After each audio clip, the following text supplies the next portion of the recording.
हमेशा तुम जिंदगी को अपनी नजर से देखते रहे और भूल ही गए कि मेरी भी कोई ख्वाहिश है, मेरा भी कोई जीवन है। पिया जाने ना कैसे दिन बीते।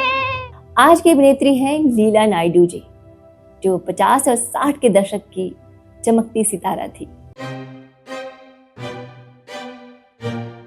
जाने कैसे सपनों में खो गई अखियाँ, मैं तो हूँ जागी मोरी सो गई अखियाँ। 1950 और 60 के दशक में जब भारतीय सिनेमा अपने स्वर्णिम युग में था, तब एक ऐसी अभिनेत्री ने पर्दे पर कदम रखा जो न सिर्फ अपनी अदाकारी बल्कि अपनी बेमिसाल खूबसूरती के लिए भी पहचानी गई। उनकी मोहक मुस्कान, उनकी बेपरवाह अदाएं और उनकी जादुई शख्सियत ने हर किसी को उनका दीवाना बना दिया।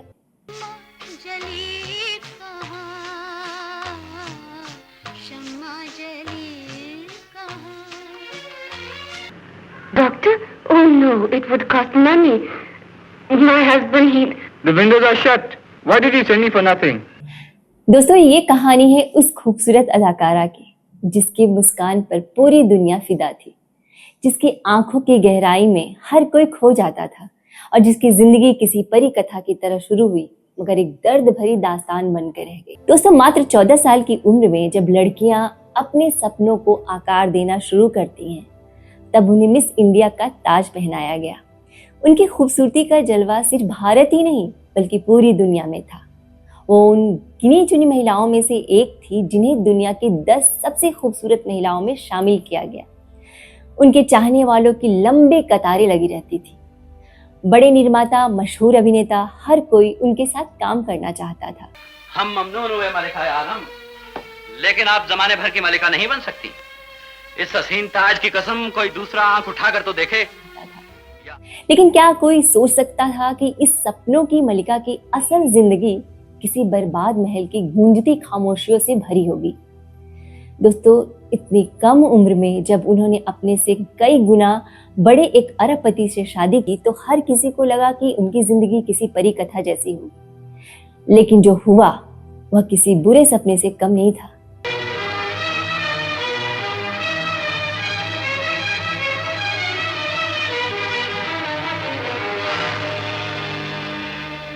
वो शादी जो प्यार और सम्मान का वादा लेकर आई थी, एक ऐसी कैद बन गई जिसमें हर दिन तकलीफ और आंसुओं का नया अध्याय जुड़ता गया।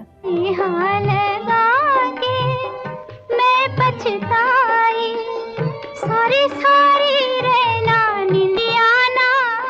उनके पति ने उन्हें इतना तोड़ा, इतना सताया कि वो बिखर सी गई।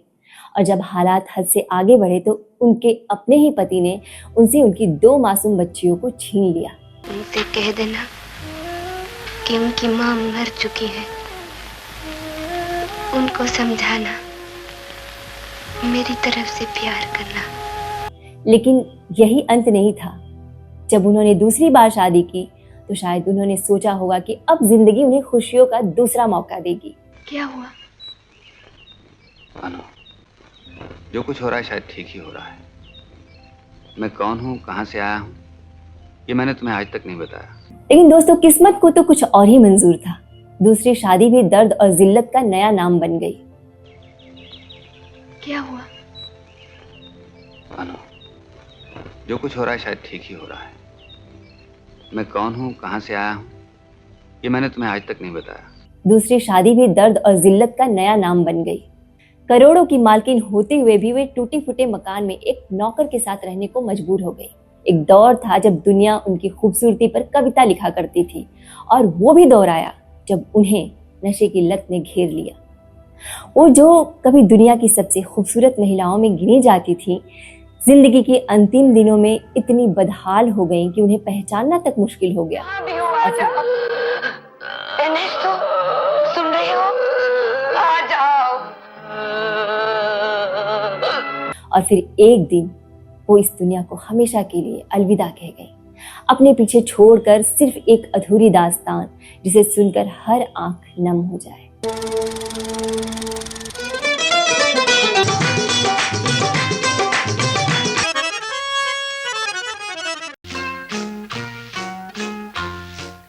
मुझको बुला रहा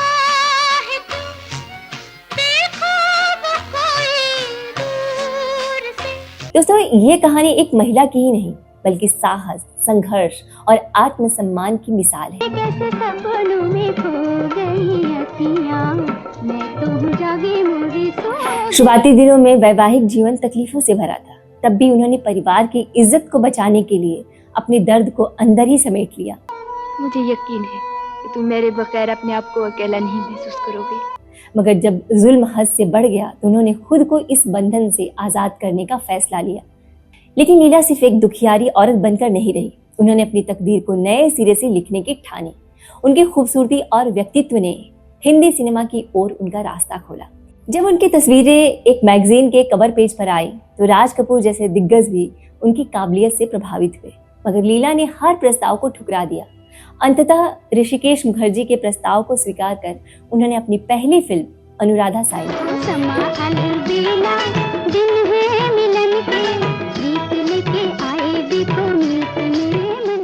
यह फिल्म भले ही बॉक्स ऑफिस पर कमाल न कर पाई हो, लेकिन इसे नेशनल अवार्ड से सम्मानित किया गया। अरे, आपकी चीख भी कितनी सुरीली है। एक बात बताइए, आप डॉक्टर तो सचमुच के हैं, है ना? डॉक्टर कपूर ने मुझे इतना बड़ा सर्टिफिकेट दिया और आपको अब भी शक है? दोस्तों, इसके बाद लीला ने अपने दिल की सुनते हुए फिल्मों का चुनाव किया। उनके यह रास्ते हैं प्यार के, उम्मीद, आबरू, द हाउस होल्डर, त्रिकाल जैसी फिल्मों ने उन्हें अलग मुकाम दिलाया। लेकिन उनकी शर्तें और मनमर्जी की वजह से फिल्म प्रोड्यूसर्स ने उनसे दूरी बनाना शुरू कर दिया। धीरे धीरे फिल्मों से उनका रिश्ता कमजोर होने लगा। आर्थिक तंगी ने उन्हें घेर लिया, मगर उन्होंने किसी से मदद नहीं मांगी। खुददारी से जीते हुए उन्होंने एक पत्रिका में एडिटर की नौकरी कर ली। पर लीला की जिंदगी में मुश्किलें खत्म होने का नाम ही नहीं ले रही थी। का दिन मेरा दिन है, आज की रात मेरी रात है। आज हम खुद अपने हाथों से अपने कत्ल का सामान करेंगे। कई फिल्म निर्माता और अभिनेता उनके अकेलेपन का फायदा उठाने की कोशिश करने लगे, जिससे उन्होंने खुद को और भी ज्यादा फिल्मों से दूर कर लिया। इसी बीच उनके पुराने परिचित डॉक्टर डॉम मॉरिस ने उनसे शादी का प्रस्ताव रखा। लीला को लगा कि शायद उनकी जिंदगी में स्थिरता आ सकेगी और उन्होंने शादी कर ली, मगर ये फैसला भी उनकी तकदीर के लिए एक और कठिन मोड़ साबित हुआ।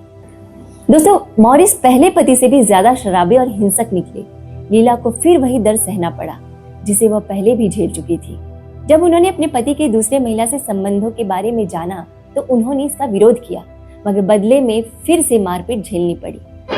गजराना सोहे, गजराना सोहे, गजराना। आखिरकार हिम्मत जुटाकर लीला ने कोर्ट का दरवाजा खटखटाया। तुम मेरे बगैर अपने आप को अकेला नहीं महसूस करोगे। बिस्तर बिछाने और खाना बनाने के लिए तुम्हें बहुत से आदमी मिले। लीला की कहानी सिर्फ एक अभिनेत्री की ही नहीं बल्कि एक ऐसी महिला की है जिसने बार बार खुद को टूटने से बचाया। मेरी भी कोई ख्वाहिश है, मेरा भी कोई जीवन है। तुम्हारे मरीजों को अगर एक ही जिंदगी जीने को मिली है तो मुझे भी एक ही मिली है। बार बार अपने सम्मान के लिए लड़ी और हर स्थिति में खुद को संभाले रखा। उनके संघर्ष, उनकी हिम्मत और उनकी जिद ने उन्हें इतिहास में हमेशा के लिए अमर कर दिया। मैं पिताजी के पास जा रही हूँ ताकि अपनी जिंदगी को नए सिरे से शुरू कर सकूं।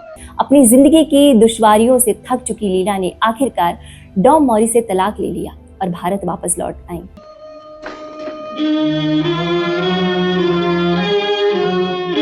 लेकिन यह वापसी किसी नई शुरुआत का संकेत नहीं थी, बल्कि दर्द और निराशा के गहरे साए लिए हुए थी।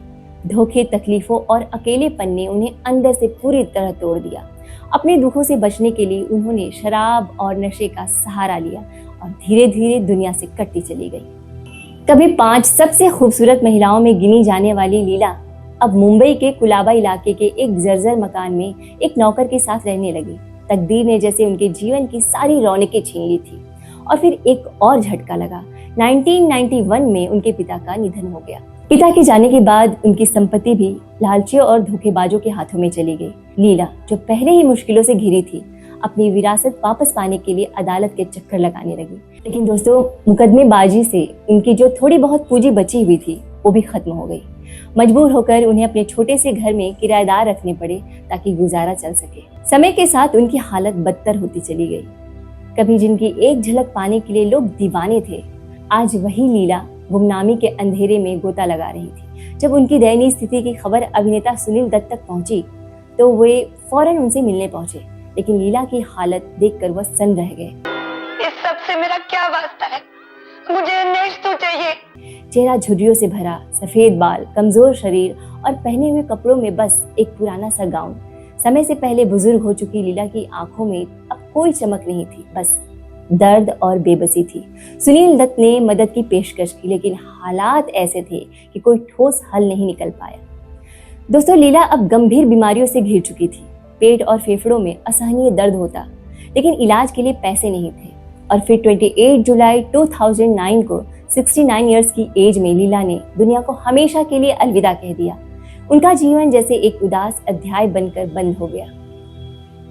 हिंदी सिनेमा की यह चमकती हुई नायिका आखिरकार गुमनामी के अंधेरों में समा गई। एक दौर था जब उनकी खूबसूरती की मिसाल दी जाती थी, और एक दौर आया जब किसी ने उनकी खबर तक नहीं ली। यह विडंबना ही तो है दोस्तों, जो दुनिया उनके सौंदर्य और अभिनय पर मरती थी, वही दुनिया उनकी आखिरी दिनों में उनके लिए अजनबी बन गई।